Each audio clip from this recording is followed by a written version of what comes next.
giving the equipment one final check like the perpetual employee of the week I knew him to be. Biomax's best mender of broken mechs, mender, fixer, occasionally builder, but, as he was always careful to clarify, not doctor. Doctors tended to real, live orgs, and Ben fixed broken-down machines who only looked human. These last 6 months, every single thing in my life had changed and changed again. Everything except for Ben, who was a constant.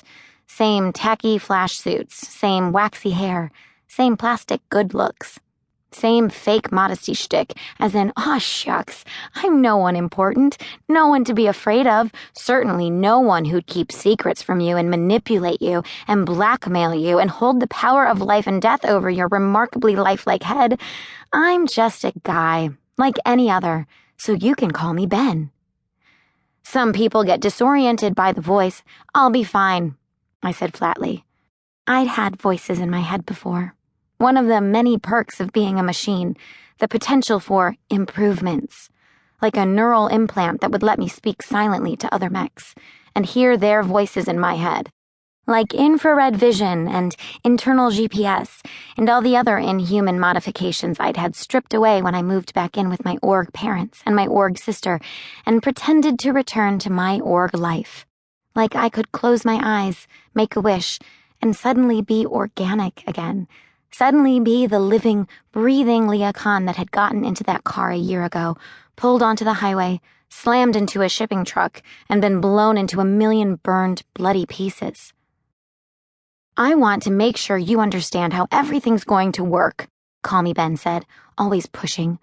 Once things start, we're not going to have a chance to talk like this. What a shame. He ignored me. So if you have any questions, it's best to ask. If Lia says she'll be fine, she'll be fine. That was Kiri Napur, Director of Public Relations and my own personal liaison to the Biomax powers that be. She caught my eye and winked. Kiri speak for, I know he's lame, just go with it. Kiri was my watchdog, assigned to make sure I kept both feet on the company line. When they'd first told me about her, I'd imagined a female version of Call Me Ben, some puff bag of hot air with a tacky weave and skin pulled watertight from one too many lift tucks. A nag who would follow me around all day, tattling back to her Biomax overlords every time I opened my mouth. Instead, she turned out to be Kiri, with her sleek purple hair, perma smirk, impeccable taste, retro slum shift dress, paired with networked boots flashing Mangarok vids that first time I saw her, and enough of a punk twist to make her look cool without even trying. You say you want to help the mechs, she'd said that first day, so I trust you to do that. I'm not here to spy on you. I'm here to help you. It was pretty much the same line Call Me Ben had been feeding me ever since I'd signed on to the Biomax cause. But when Kiri said it, something in her voice suggested she thought as little of the corp as I did, and felt the same about the crap spewing out of her mouth. Then she'd kicked Call Me Ben out of the room, telling him that from now on, if he wanted to bother me, he'd have to bother her first. That sealed the deal. Kiri was the only reason I'd gone along with this stupid idea to begin with. It had been hers, which meant it couldn't be all bad. At least that's what I'd let myself believe when she talked me into it.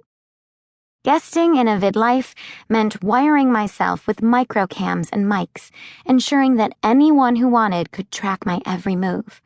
Worse, it meant playing whatever part my audience wanted to give me. The perfect blend of scripted melodrama and absolute 24/7 reality. That's how they'd advertised it when vidlives first started popping up. Your favorite characters mouthing your lines, dosing on your favorite B-mod, hooking up with your choice of guy, running their lives by your rules and ruining their lives for your personal entertainment.